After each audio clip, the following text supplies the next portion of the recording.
Today, we're digging into the gala. Oh, the nonprofit gala, the big event that often takes months and months and months to plan, the signature thing that brings your community together and is your signature fundraiser. And you're going to hear some tough love today. So, whether or not you have a gala, an auction, an annual thing, an annual gathering, this conversation is for you and perhaps for your leadership or your board. I'm going to share with you the huge shift that I've seen in the past decade and even more recently, like past 2 years, in this whole event fundraising strategy and the decisions that our clients are making with events that is changing the fundraising game. So before I dig in, I want to share that the club is open. My coaching program, the Purpose and Profit Club, is open. If you're listening to this the week this episode comes out, I want you to schedule a call with me if you're curious about joining the club. We also hosted a webinar about the social street team method where I teach my clients to double their next fundraiser or unlock another 50K in funding by partnering with the creator economy. This is what my clients are doing in the club. And let me tell you, it's a lot faster than planning an annual event and a lot more impactful. So we're going to dig into how you can start to change and recalibrate your fundraising strategy this year. One of the things that I had everyone in the club do at the beginning of January was look back at the buckets, the categories of revenue that came in for your organization. And it's really interesting between like what you think happened and what actually happened. So, how much came in online? How much came in from your street team? How much came in through recurring giving? How much came in through grants, major gifts, etc. And then from there, we kind of went underneath and said, what was a time suck? What felt like easy money? What felt like a high return on the time investment? What felt like so successful and impactful and connected for your audience? Do more of that. What do you want to sunset? And oftentimes organizations get stuck in the we've always done this mentality. Our audience loves this, Christina. We can't change it, even if it feels hard, even if it's draining your time, your money, your budget, right? Your energy, your bandwidth. You're thinking, we got to keep doing the event. We got to. So let's start with the hard truth about galas. A hard truth about galas or any in-person event that's like the big to-do of the year is that they look glamorous. They look so fun. Everybody gets dressed up. It's a moment. There's a step and repeat. There's great photos. There's delicious food, right? But the return is probably not what you're hoping for. So if you felt stuck on the hamster wheel of planning one big night that also has, God, the pressure of make it or break it to keep your nonprofit afloat for the next 6 months or sometimes even longer, this episode is for you. Okay, so we're going to talk about ways to break off of this cycle and make a bigger impact with less stress. That sounds nice, right? So let's start with this. What's going on with the gala and why it's totally holding your funding back? So the ROI problem that I see is that galas look great on paper, right? Think about it. Like I said, we've got great social content. We've got great social buzz, all these photos, all these videos, all these smiling, happy people, right? But it takes months of planning. And if you've ever planned one, you know this. I remember when my child's preschool was a co-op and they voluntold me that I was going to be on the auction committee. So we all had to do community or service work for the co-op, which was fine. They said, Christina, you're going on auctions. And this was their annual event and it was a fundraiser. And it was a beast to plan. And I've planned events before and I already know that that is not something that I enjoy doing. Events are like you need somebody who is in their zone of genius to plan events. Like Joey Goon, excellent. We had him on the podcast. That's his zone of genius. He loves this, right? So events are a beast to plan in the time. When you think about getting the venue, just even that step one, where are we having it? Well, you as a nonprofit, you don't want to spend $10,000 to secure that venue, right?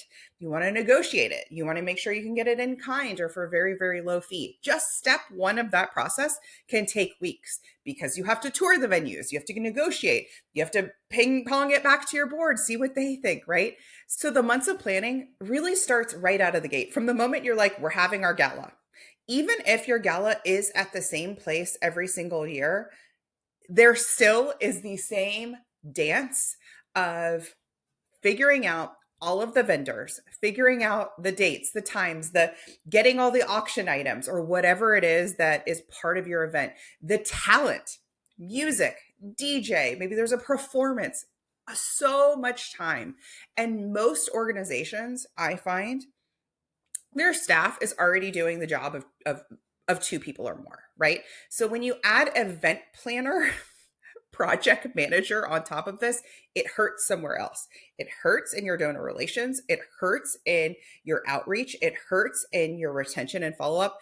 And it's not your staffer's fault. It's not your fault. It's because you're literally putting on the hat of event planner for the next 6 months, the next 3 months, right? So I really want you to think of, if it takes months of planning to do this and it doesn't 5x my investment, then we're not doing it anymore.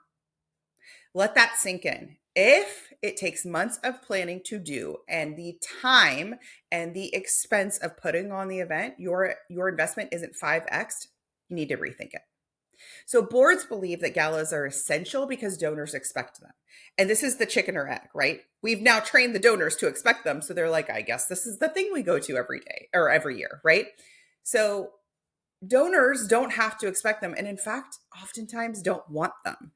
Yes, they are craving something in person, many of them. Yes, they are craving connection. And we're going to get into that, but you can spend your time channeled into something far more effective.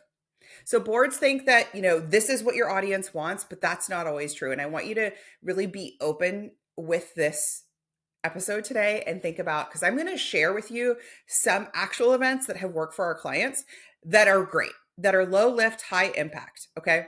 Here's the other thing. I don't know if I was on a call. I don't know if I was in person, but I was talking to somebody and I was telling them about the work that I do. And they said something about, oh yeah, the galas. Like, yeah, those are the big fundraisers. And I was like, not really. That's kind of the big secret, is that not only is it public facing, everybody thinks these are the big money makers, but in reality, not only are their time sucks, their expense sucks. So don't tell me your organization raises $200,000 from your annual gala. I want you to tell me how much you profit from that annual gala. Top line revenue does not matter in this case, right? If it takes you $100,000, $50,000, et cetera, et cetera, et cetera, to put it down, and you're netting 50, that's not good. That's not a good ROI of time. You could run a street team campaign and net 50 without ever leaving your beautiful house. Think about that. Okay. So time and expense, black hole. It's like huge red flag. This is what's happening. Galas demand an enormous amount of time, not only from your staff, but also from your board. Sometimes it's like me. If you're on a committee, suddenly this is your one big thing you're focusing the whole year on, instead of any other marketing and fundraising initiative, any other prospecting and outreach initiative. And it leaves really a little bit of tiny time left for innovation and connection. And here's the big thing. You think your donors want it, but here's why they don't. It's really inconvenient. Even your most loyal supporters might not be able to make it. This happened to me this morning. I'm not kidding. I got an email from an organization I've supported that's here in Atlanta that I really, really like. And I'm like, no way. It happened again. They invited me to an event and I have a conflict. I know I won't be in town. That's it. It's as black and white as that. And the last time they invited me to an event, I had another conflict. And I'm not kidding. I am not being facetious. The time before that, they invited me to an event. I had a conflict. I like this event. I like this mission so, so much. And it bums me out that there are so many conflicts. And in my schedule, which by the way, it's not like I'm going to events all the time or traveling all the time. It just keeps happening. It's just one of those things where it just doesn't work out for me. And it's like when you put all your eggs in one basket, I'm not the outlier that I'm not available. This is like the life we live in, right? And I think about this executive director, I think about her team, and I think about them planning this event and how much time it takes. And it just bums me out that a portion of the people who want to be there can't, and that I have to wait another year before I can maybe, hopefully, make it. So, we're going to talk about letting it go, lovingly sunsetting this event. And the reason why you might choose to do this, or you might choose to reimagine and rethink this event, that's another alternative, is because you want to have a breakthrough year. You're listening to this podcast because you don't want to grow by 2% this year. You're listening to this podcast because you want to double your next fundraiser. You're listening to this because you're tired of having a wait list for your programs or services, and you want to see a bigger impact this year. That is going to require you to change. That's going to require you to do something different. So, yes, galas may be familiar to you, auctions may be familiar to you. It might even be, y'all, a 5K or some other event that you do that, again, is familiar. You now understand the process because you've done it before again and again. And that doesn't mean you should be doing it just because it's familiar. Okay. So, I want you to think about better ways that are smarter, faster, and more impactful to fundraise, because the sooner you embrace it, the more money and awareness you'll raise.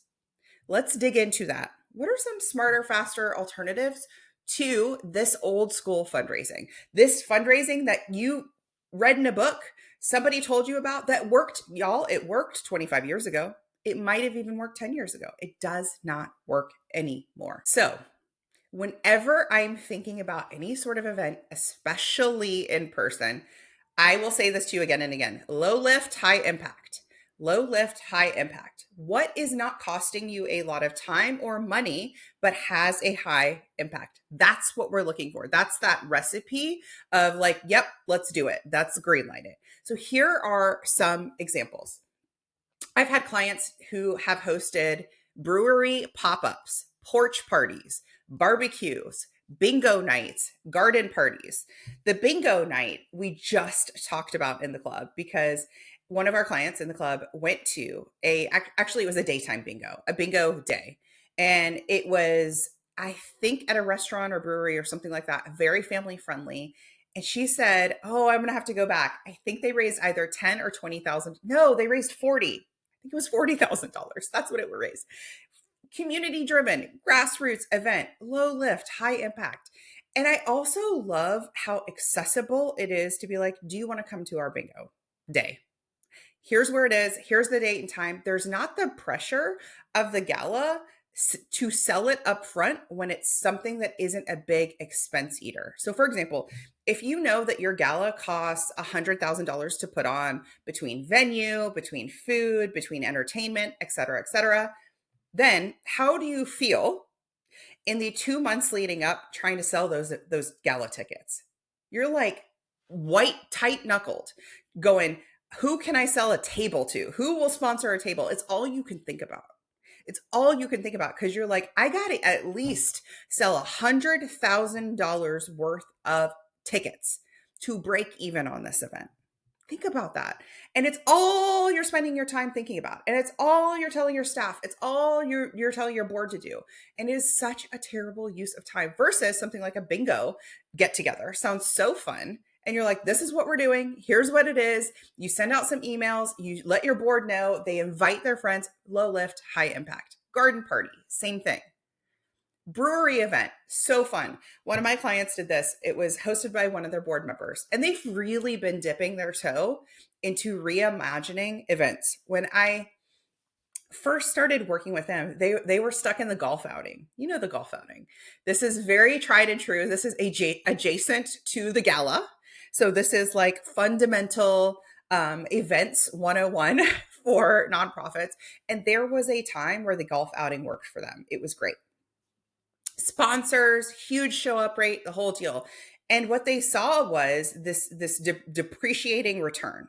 They saw that it ended up costing a lot of time for their small staff to plan, invite, follow up, beg, plead, hope, pray people will come to this, right? And put on the event. It was like such a bandwidth eater. And then I said, does your audience even want this? Like, or another way to think about it is, what might they like as much or even better? So one of the things that their board member said was, hey, there's a brewery I love that's near us, and I'm going to host this like pop-up event. I've talked to the owner. They're all in. There was no fee for them to do this, y'all. Why? Because it's a win-win for the brewery too. And there's like, I'm smiling because they're working on this annual report. And I'm smiling because I'm like, oh, we're going to pop some of those in there, some photos of this. They had, the board, I think it was the board member that hosted, like behind the bar, pouring drinks. It was like such a fun night. It just like, I looked at some of the photos from this event, all smiles, all smiles.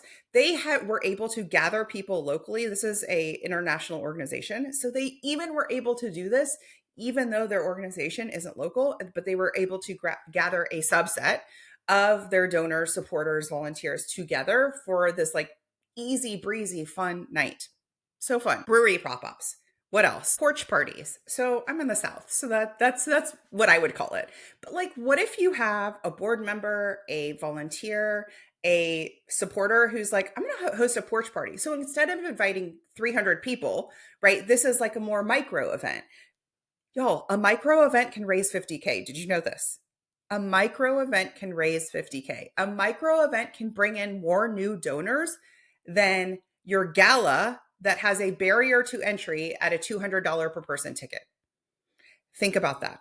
Because if you're like inviting a friend, or maybe you're going to a gala and you're like, oh, let's invite this group or this couple and this couple. $200 a ticket may be a no for them. They're like, I've never been to this event. I don't really know. But if you're instead like, I'm going to my friend's porch party, so fun for this cause I care about. It's $25 a ticket. Do you want to come? Or it's free to attend. Do you want to come? A porch party can raise this. So you need to decide what your audience wants, what sounds fun, and what is accessible for you and your team. That's really, really essential. And if the answer is it's not in person, totally fine. We have organizations in the club who only do virtual events. I have organizations I've worked with that bring their community together virtually once a month or once a quarter. This is possible. And this raises so much more in, I don't even want to say half the time because that's not even fair. This raises so much more in like a tenth of the time. A tenth of the time. I've helped plan some of these events for clients in the past, and they come together so quickly. What do you need? You need a Zoom link. You need kind of run a show, a workflow. You need a thought leader or a guest, and that's it. And you need to be an unapologetic fundraiser. Okay, that's it too.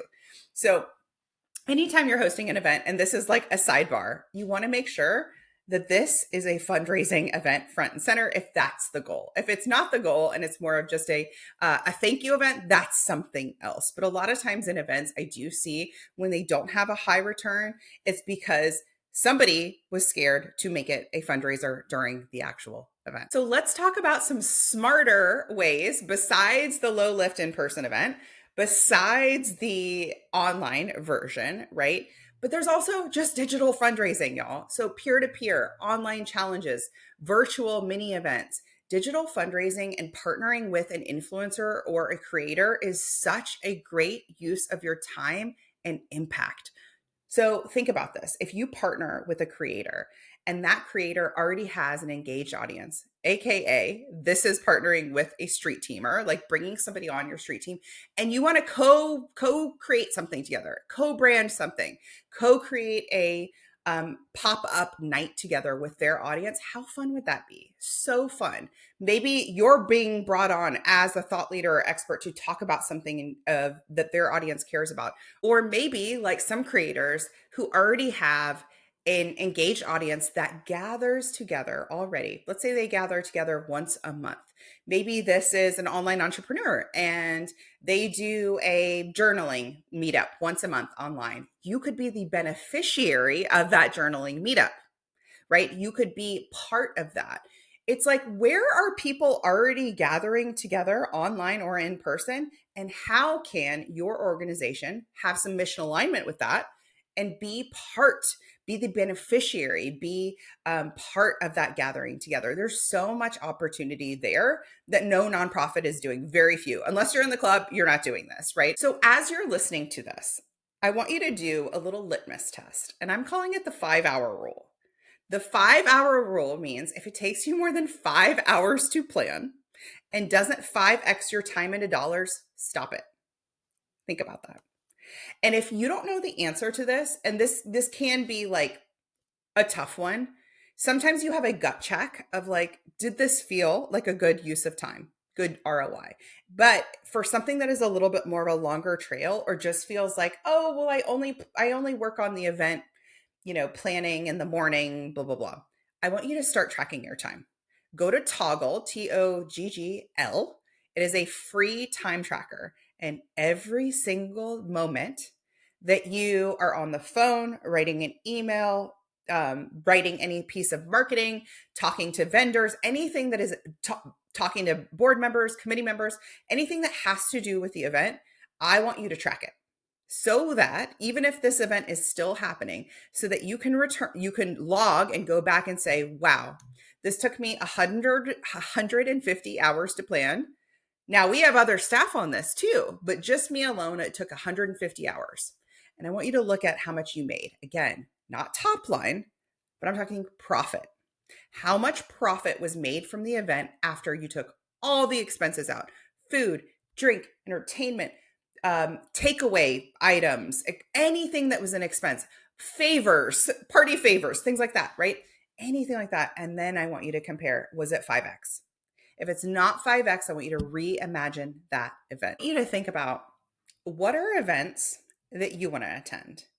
What are the last 5 events that you took time out of your schedule for your Saturday night, your Thursday night, your Sunday morning, and you spent your time or money or both, right, to attend? And what took you from a maybe or a no to a yes? What was that event? And ask yourself, was it a gala? Was it an auction?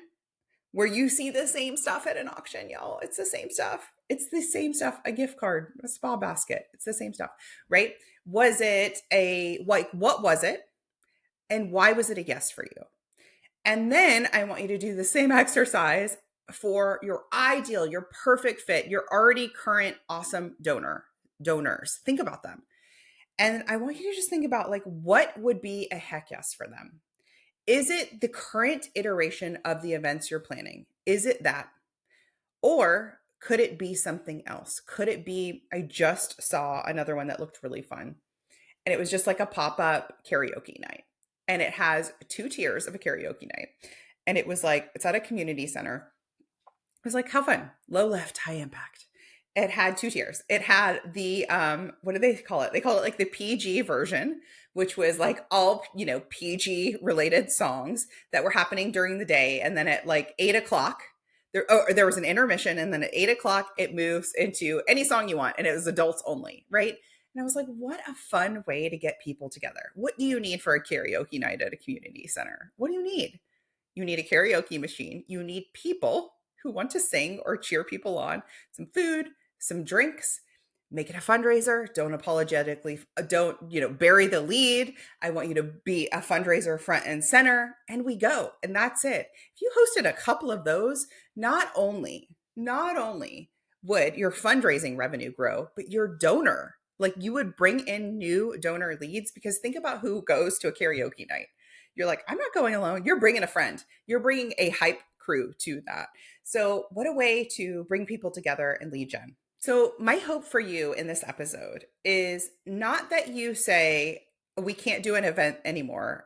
Here's, we're sunsetting all events because you're saying events are bad. Events aren't bad.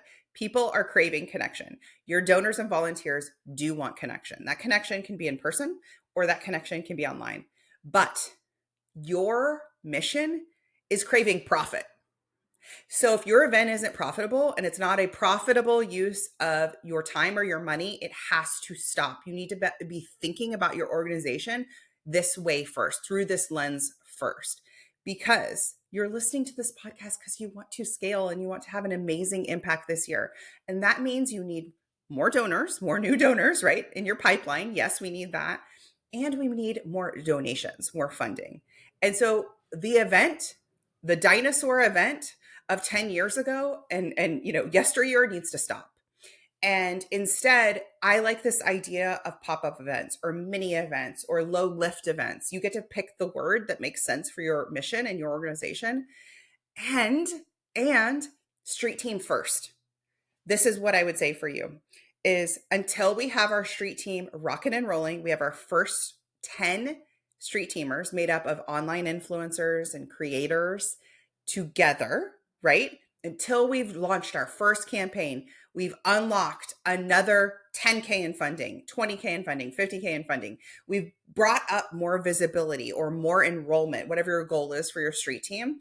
Until you've done that, do not waste another moment planning an event, because the event isn't the thing that makes your organization wildly successful. Like I think about large organizations, or I think about organizations who have grown very quickly in a short amount of time. So they've grown largely, right? And I'm like, it ain't because of a gala. It's just not. And it's not because of an auction. It's because they brought their community together online and they created a digital ambassador program. It's because they were bold. It's because they were bold, unapologetic storytellers and fundraisers. It's because they knew their unique voice and their unique, impact in this world. And they were like, here we go. And they didn't do it alone. When I look at a solo executive director or a very small team who is responsible for everything for the mission, for getting the word out there, for getting enrollments up, for getting people to show up, for getting people to come volunteer, for getting people to donate. And it's all on that one person or 3 people. That is a recipe for a 100K organization, or at least a 500K organization is your very, very top you will ever raise like that. You have to go out. You have to have a ripple effect, a movement online. And I am not talking about spending a whole lot of time on your social media strategy. I'm not talking about creating the most beautiful social posts or the most polished videos, right? I am not talking about that. I am talking about creating an army of ambassadors who create a movement, a vocal movement for you online. That's what I'm talking about. Get that going. Get your first 10. If you don't know how, which you don't, because I'm the only one who created this method, join the club. Book a sales call with me. We will link to it here. That's your first step. Then, once you have that, plan the event. And here's the fun part. Once you plan the event, you're like, we're having the event, Christina. We got our street team. Now we're having the event. Guess what makes the event sell out? Guess what makes the event more profitable? Guess what makes the event double year over year? Your street team, right? It actually helps you. Your street team helps you sell out the event. One of our clients in the club sells out her events a week early, 2 weeks early, right? Because she is not the only one selling them, because it's not just her brand, her organization selling them. She has a digital ambassador team lifting her up. All right. So that's your homework. Take a hard look at your events, or maybe the events that you were hoping to put on this year. I want you to take a hard look at your ROI, profit, not top line revenue. Know your expenses. Look at that. Then I want you to go social street team first, back burner second for how you're going to brainstorm your next low lift, high impact event. Okay. Remember, the sooner you move away from this time suck gala style event, the more impactful your organization will be, the faster your organization will grow. If you want help with this, I highly recommend booking a game plan call with me. We will link to it here. It will help you. We can kind of pull out where your time is going from low ROI activities to high ones, and I'll support you inside the club. Until then, I'm cheering you on. See you next time.